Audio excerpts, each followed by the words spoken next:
Good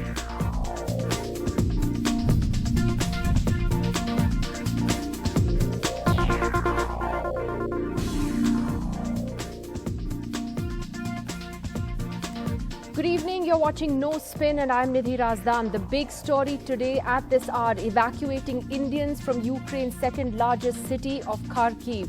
In fact, a deadline to get them out of this city expires right now as we speak. Just under 4 hours ago, a series of urgent advisories were sent from the Indian embassy in Ukraine in all caps, urging Indian students and other Indian nationals to leave immediately, even on foot if they had to. As the Indian government deals with this crisis, there are more voices in the world calling for Russia to ensure the safe passage for civilians. In fact, government officials here are telling us that India is in touch with Moscow to try and ensure that Indian civilians get out safely. Also tomorrow, France is pushing a vote at the UN Security Council on a resolution demanding humanitarian aid, access for humanitarian aid in Ukraine, as well as the safe passage for civilians. Meanwhile, the UN General Assembly is also currently meeting where there will be a vote on Russia's aggression. We'll have to see whether India chooses to abstain again or decides to shockingly take a stronger stand and actually condemn what Russia has done.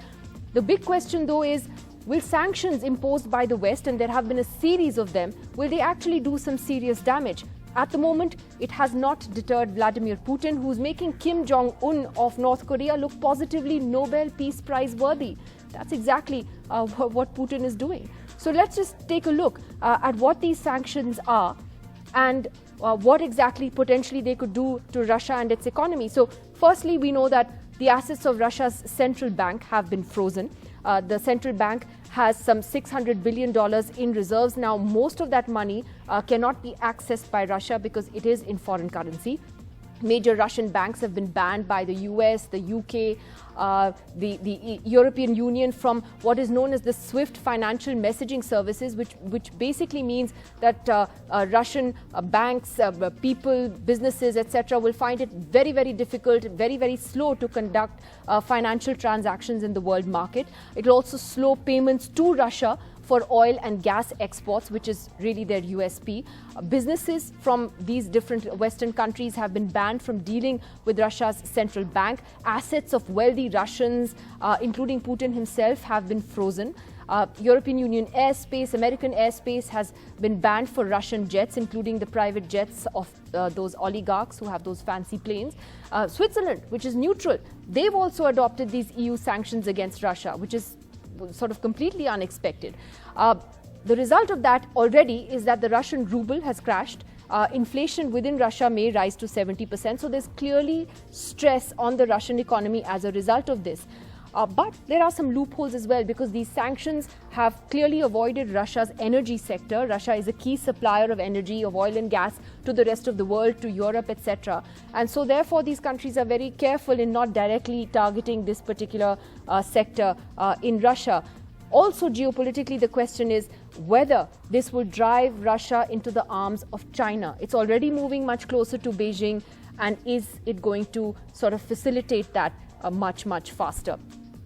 Now, let's get back to the story that's developing at this hour. The Indian government issuing a series of advisories earlier this evening, urging Indian nationals to leave Ukraine's second largest city in the east, Kharkiv, warning them in capital letters that the situation is deteriorating and to get out on foot if necessary. Now, the Ministry of External Affairs said that this advisory had been issued on the basis of Russian inputs. They did not elaborate further, but the deadline that was given was 9:30 p.m. IST.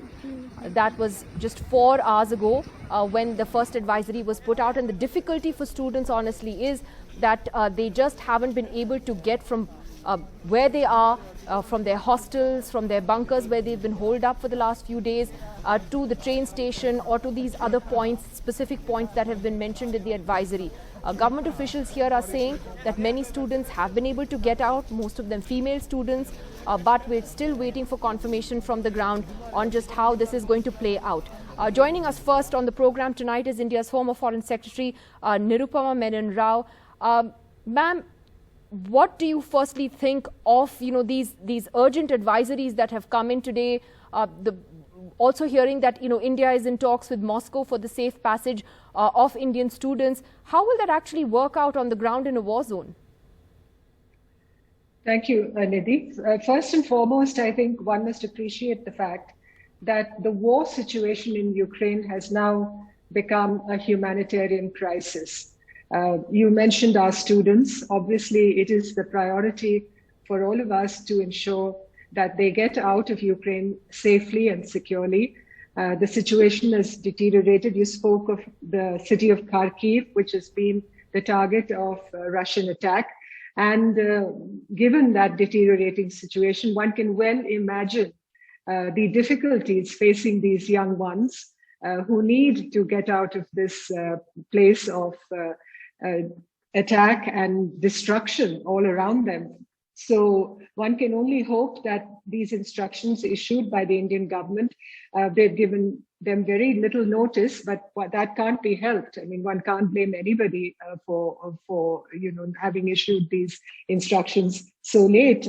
We couldn't have done very much given the crisis situation in that city of Kharkiv. One prays that the students get out safely and that they are able to be repatriated home and reach their loved ones. But obviously the priority of the government has to be to ensure the safety of our nationals, Indian nationals. That is always one of the topmost priorities in any foreign policy that we execute. And one hopes really for their safety. While that story is developing on one hand, on the other hand, we also have a vote that's going to take place at the UN General Assembly. Different countries are speaking at the moment on a resolution that's going to be moved against Russia. Now, you had put out a series of very interesting tweets saying that, when we talk of Russian intervention in Ukraine as analogues to US intervention, say, in Iraq, Afghanistan, etc., you say that there is a distinction, that all those wrongs do not make one giant right for Putin. Do you believe that India may or should, take a position that strongly condemns Russian action? Can it afford to do that?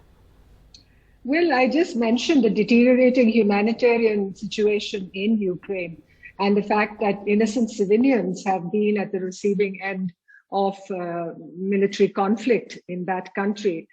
The second point is that one had expected all along that Russia would not engage in military action within Ukraine. Of course, the eastern sections of that country had already come under Russian influence and control, as we all know, but an onslaught and a military strike into the heartland of Ukraine is what one did not expect.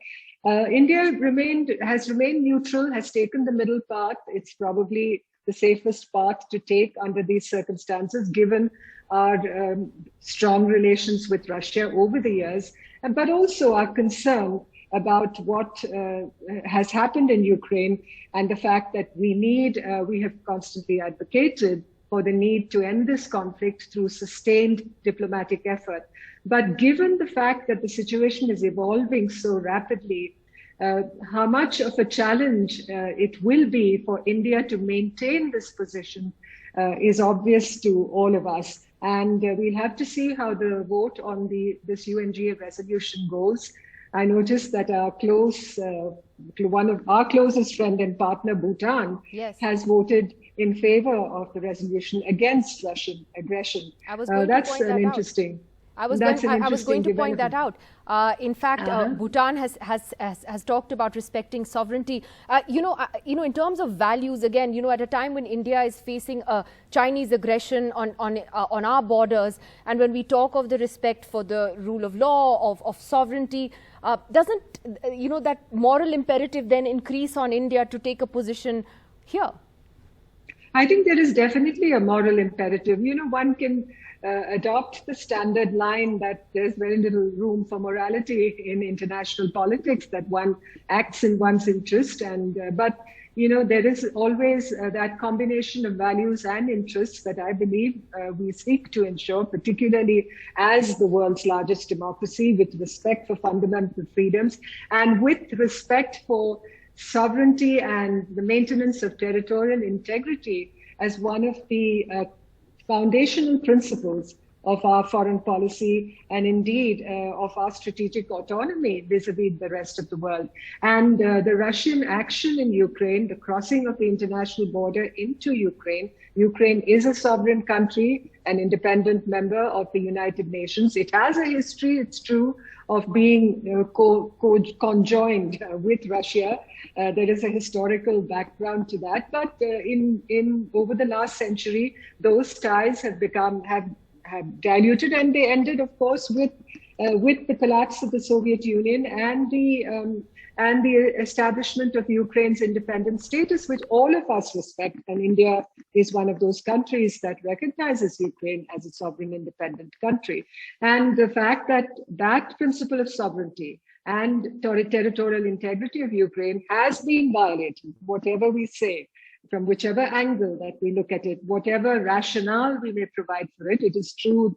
You can argue that Russia was provoked by Western actions over the last 2 decades, and particularly with the growth of Russian power under President Putin and the extent of outreach that today Russia is able to deploy across the world, I mean, almost into every corner of the world. One has to concede that Russia is a growing pole of power in the world.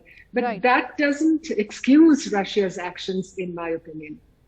Well, I think it takes a brave Indian diplomat and your former diplomat like yourself to come out and say that, because it seems that the politically correct position these days is to take the line that India should stay out of it and stay on the fence. But perhaps there are bigger moral questions that India is facing at this critical time. Nirupama Menon Rao, thank you very much, ma'am, for joining us on No Spin this evening. And getting back to the issue of getting Indians safely out of Ukraine, we're joined by Adam Burakowski, Poland's ambassador to India. And the reason why Poland is important is because it is a neighboring country, and it is a country through which many Indians are being able to safely leave Ukraine now. There's one particular border point which is a problem. We'll talk to the ambassador about that, but other points have been fairly easy for a number of Indians to get out of. Ambassador, thank you very much for joining us. I just wanted to first read out to you, because this is just happening as I'm speaking, at the UNGA.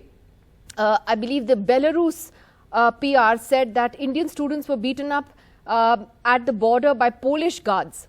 Of course, they're going to take a position in support of Russia. Anything you want to say on that, what Belarus has claimed?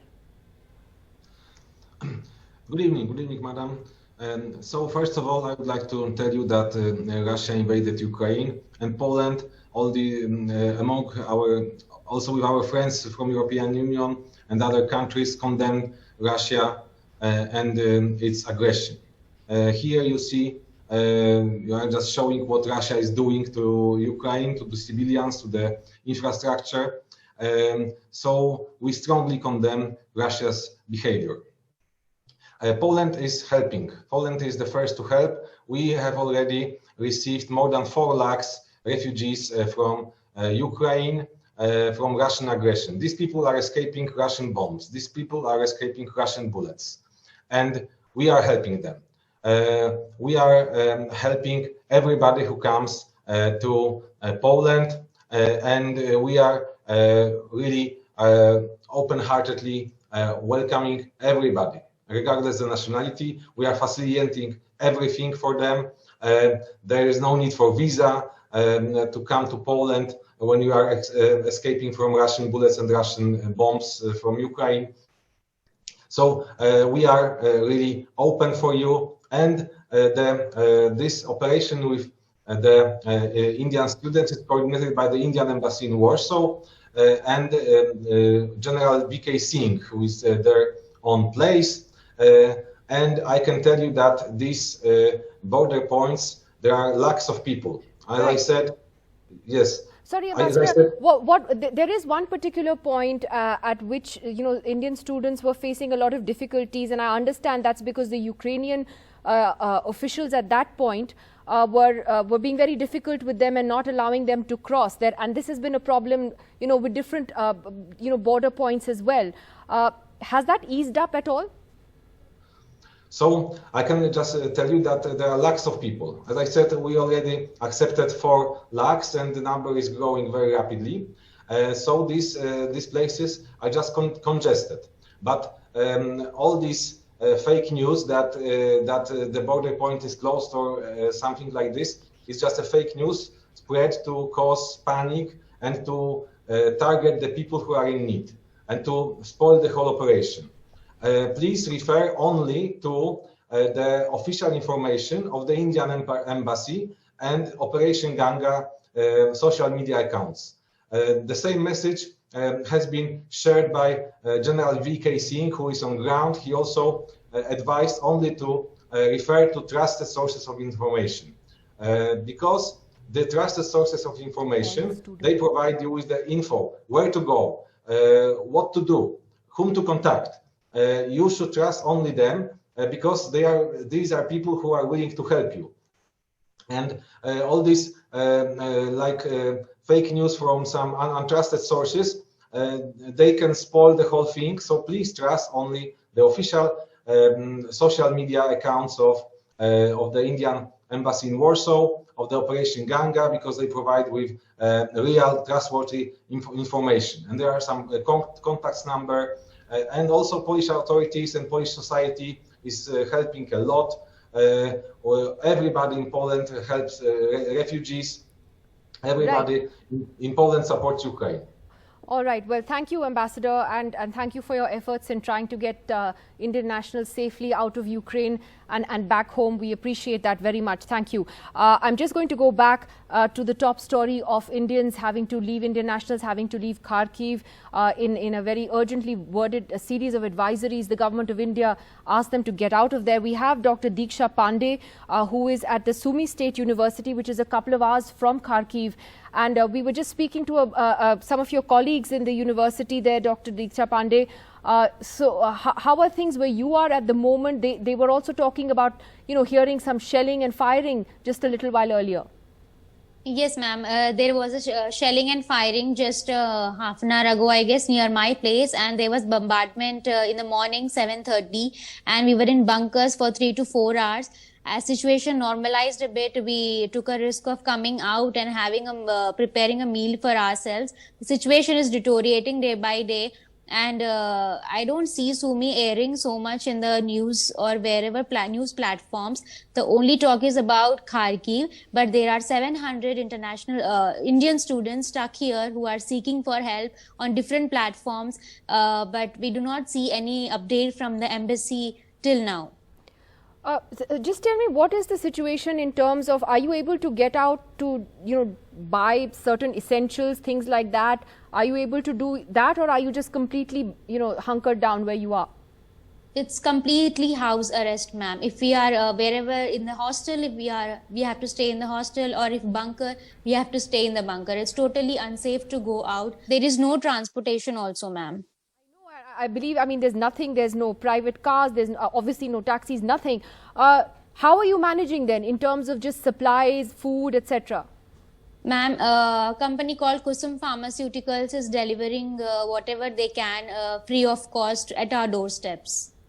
Now, what some of the other students at Sumy were telling us a little while earlier is that they have been told that you guys will hopefully be evacuated from there and moved out of there in the next couple of days. Have you been told anything? Have you been in touch with anybody? Yeah, I have been told by embassy that next 48 hours will be doing it, but they are saying this since 3 days or 4 days, and still there is no advisory and no update regarding that. So we are waiting for any advisory, or otherwise are they just giving a hope, or because in Kharkiv and Kyiv they evacuated when the situation got worse and students had no way to go. So we don't want to experience that situation. We want to be prepared for it. And how many students are there with you? You said there are 700 in all. Approximately 700, yes. And you're all just together in the basement somewhere? Is that what it's like?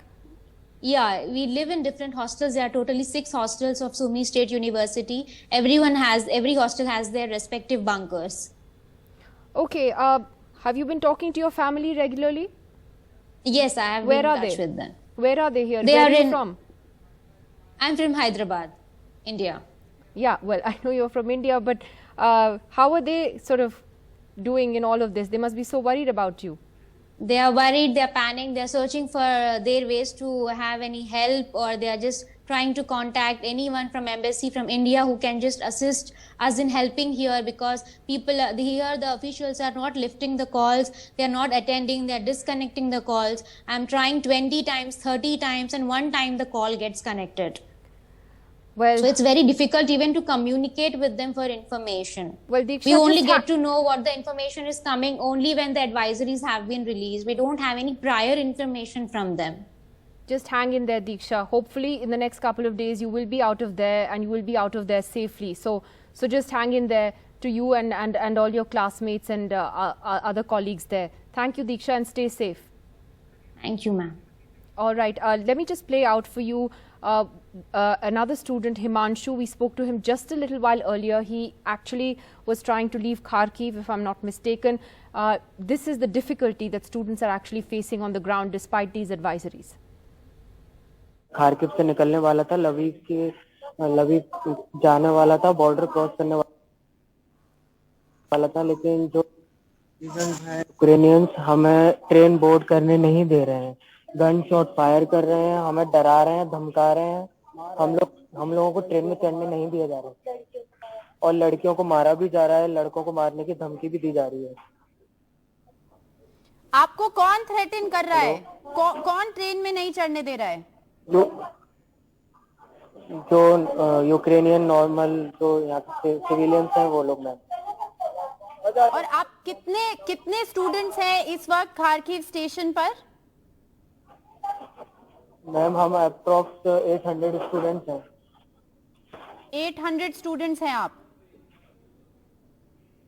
Yes ma'am, yes.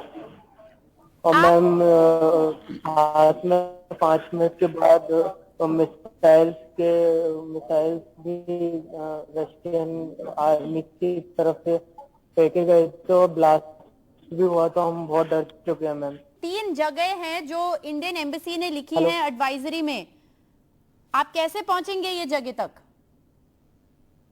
Ma'am, shelling हो रही है, firing हो रही है, कुछ समझ में नहीं आ रहा है कैसे जाया जाए। मैम, बहुत खतरा है मैम बाहर जाने में। ये 3 जगह जो हैं ये कहाँ हैं, आपको पता है? हेलो, नहीं पता मैम, कोई आइडिया नहीं है ma'am. So the practical difficulties of how to get out of a war zone playing out right there. As for the war itself, well, it is the 7th day of Russia's invasion into Ukraine, and they have made more aggressive inroads into the country. On day 7, Russian paratroopers landed in Ukraine's second largest city, Kharkiv.